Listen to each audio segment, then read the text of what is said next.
Oi, turma, tudo bem? Eu sou o professor Adeblan e hoje na nossa aula de ciências nós vamos conversar sobre o ciclo da água e a cobertura vegetal, tá bem?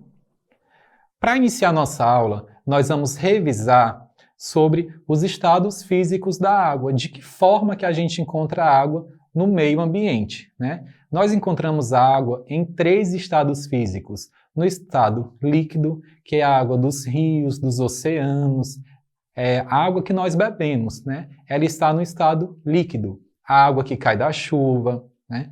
Nós também temos água no estado sólido, que é a água encontrada nas geleiras, é aquela água que você põe na geladeira para congelar, né? Você vai transformar ela de líquido para sólido. E nós temos também a água no estado gasoso, representada pelo quê? Pelas nuvens, né? As nuvens são formações gasosas de água. Quando você põe a água em uma panela e leva ao fogo, essa água vai ferver e vai subir o vapor. Aquele vapor também é água no estado gasoso. Mas de que forma que acontecem essas transformações da água no meio ambiente, né?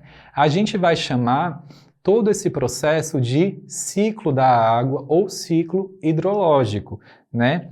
Na natureza, a água ela passa por todas essas mudanças, por todas essas transformações, tá bom? E o nome que a gente dá a essas transformações, a esse processo, é de ciclo da água ou ciclo hidrológico.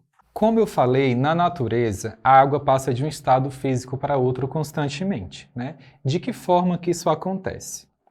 A água do solo e dos oceanos, rios e lagos evapora, né? Ou seja, passa do estado físico líquido para o estado gasoso, como você está observando aqui na imagem, olha só.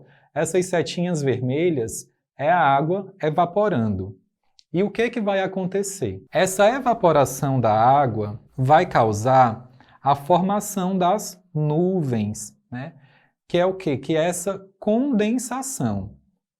Quando as nuvens estão carregadas de pequenas gotas, ocorre a precipitação, que é a nuvem aqui azulzinha, né? Essa água ela vai se precipitar, né? Ou seja, o que vai acontecer? Vai chover. A água ela vai voltar para a Terra, né? Se a temperatura estiver muito baixa, ela pode passar para o estado sólido, que é o que ocorre em algumas regiões. Isso acontece também aqui no Brasil, já aconteceu em Imperatriz, que é o quê? Ao invés da água cair no estado líquido, ela vai cair no estado sólido, que é o que a gente chama de granizo, chuva de granizo, né? E aí o que vai acontecer na superfície? Essa água vai chegar à terra, né? Ela vai ser absorvida pela terra, ela vai se infiltrar no solo, né? Vai chegar nos rios e nos mares. A água, né? Ela evapora, né? Acontece essa evaporação. Então, quando a água está no estado líquido, né? Lá nos rios, nos mares, em que o sol bate na água, ela evapora, né? Porém, os seres vivos também são responsáveis pela evaporação da água, né? Que é o quê? Que é essa transformação da água do estado líquido para o estado gasoso, tá bem? De que forma que isso acontece? Aqui nós temos, por exemplo, uma planta, né? Nós temos as raízes, o caule e as folhas. Então, o que vai acontecer? Essa planta, ela absorve do solo a água, né? E através das folhas, ela lança essa água no ambiente, na atmosfera, na forma gasosa. Mas por que isso é importante? Você já se perguntou? E aí a gente precisa falar da importância da Amazônia para o nosso meio ambiente, não só do Brasil, mas do mundo todo. Se uma planta é responsável por lançar na atmosfera água no estado gasoso, que vai contribuir para a formação das nuvens, para as chuvas, imagina toda uma floresta, né? Imagina o tamanho da capacidade da Amazônia de gerar água no estado gasoso, de contribuir para a formação das nuvens, automaticamente para para as chuvas do nosso país e do mundo. Em regiões de florestas onde existem muitas plantas, o vapor de água liberado pela transpiração de todas elas podem formar massas de umidade na atmosfera, influenciando diretamente as chuvas. E o que acontece, né? O que acontece na atmosfera, né? Essa geração toda de evaporação de água vai fazer com que se criem rios voadores, né? E o que são esses rios voadores? Rios voadores são as massas de ar úmido, né, que são formadas na Amazônia, né? Esses rios voadores, eles são responsáveis por gerar chuva em todo o nosso país, né? Por quê? Porque o vento leva esses rios voadores para diversas regiões do nosso país, para o sul, para o sudeste, para o centro-oeste, tá bom? E olha só que observação importante. A umidade gerada pela transpiração da Amazônia pode conter tanta água quanto o próprio rio Amazonas. Então, como você observa aqui nessa imagem, os rios voadores, eles são criados, eles são gerados na região amazônica do nosso país, porém, eles podem gerar chuva em toda a região do nosso país. Outro fator importante, né, é o ciclo da água e a cobertura vegetal. Mas o que vem a ser cobertura vegetal? E aí nós vamos comparar um solo com vegetação e um solo sem vegetação, tá? Um solo com vegetação, ele é mais poroso. O que significa? Ele é mais compactado, né? Então, o que acontece? A água da chuva penetra mais facilmente nesse solo. E o que vai acontecer? As plantas vão consumir essa água, né? É extremamente importante para a vida da planta o consumo dessa água. Elas vão fazer a fotossíntese e o restante, o que restar dessa água, ela vai ser o quê? Ela vai ficar no lençol freático, né? Nos mananciais subterrâneos. Então, por isso é importante que o nosso solo tenha essa cobertura vegetal. Mas o que acontece quando o solo não tem essa cobertura vegetal? Olha só, esse solo ele não vai ter porosidade, então o que vai acontecer?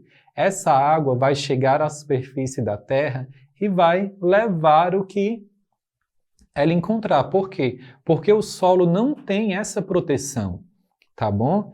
E o que vai acontecer? Vai acontecer a erosão, que é o quê? A água vai levar tudo que ela encontrar, vai sair levando terra, vai sair levando todas as coisas. Para onde? Para o nosso rio. E o que vai acontecer com esse rio? Vai acontecer o processo de assoreamento, né?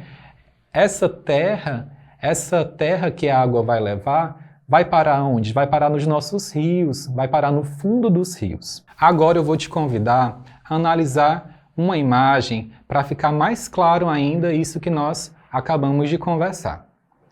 Na parte de cima da imagem, a gente tem um exemplo de como acontece o processo de assoreamento do rio. Esse rio, ele não está protegido por uma camada vegetal.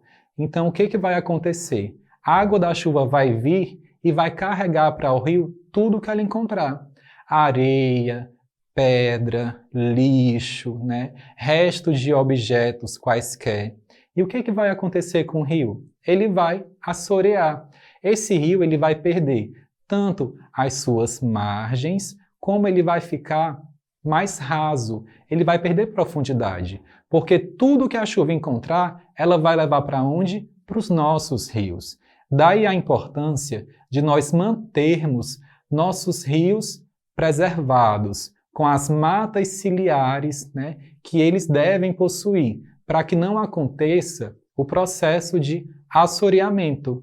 Se você observar aqui na nossa região do Rio Tocantins, nós temos muitos pontos que ainda estão preservados, mas também temos muitos pontos que precisam passar pelo plantio de árvores, né, para que essas margens sejam protegidas. Tá bem? Agora que nós aprendemos sobre todas essas questões da água, da cobertura vegetal, do processo de assoreamento, né? Sobre a preservação das nossas plantas, das nossas florestas, eu vou te convidar a fazer uma experiência, né? O nome da nossa experiência é As plantas retiram água do ambiente?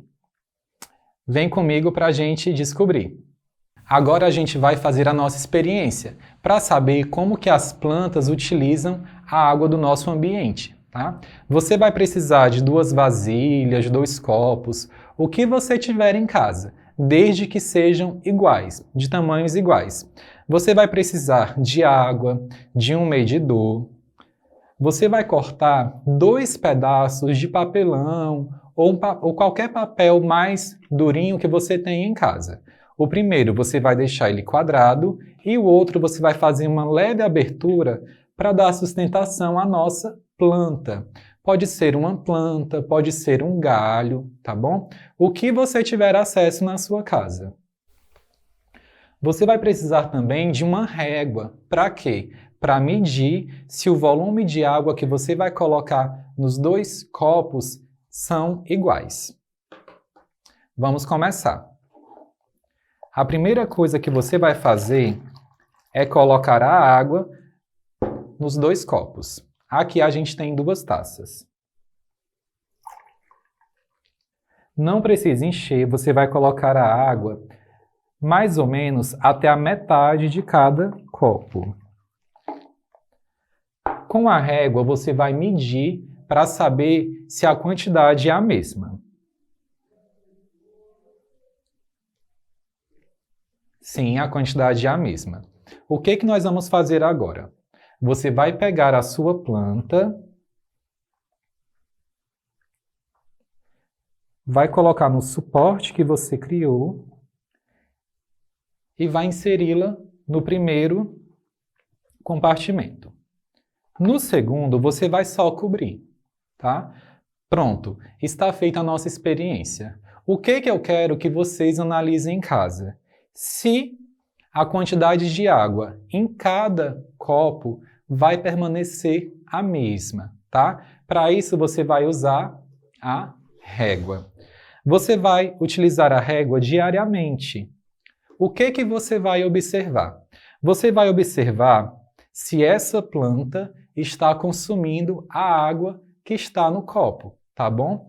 E como que vai ficar esse outro copo que está com água, tá bom? Você vai fazer essa experiência em casa, você vai observar de 4 a 5, 7 dias, vai fazer um vídeo para a gente com as suas observações sobre tudo que nós aprendemos na aula de hoje, sobre quais as experiências que você observou acontecer, tá bom? E vai mandar um vídeo no nosso WhatsApp, nesse número que está aparecendo no vídeo, tá bom? Por hoje ficamos por aqui e até uma próxima oportunidade. Tchau!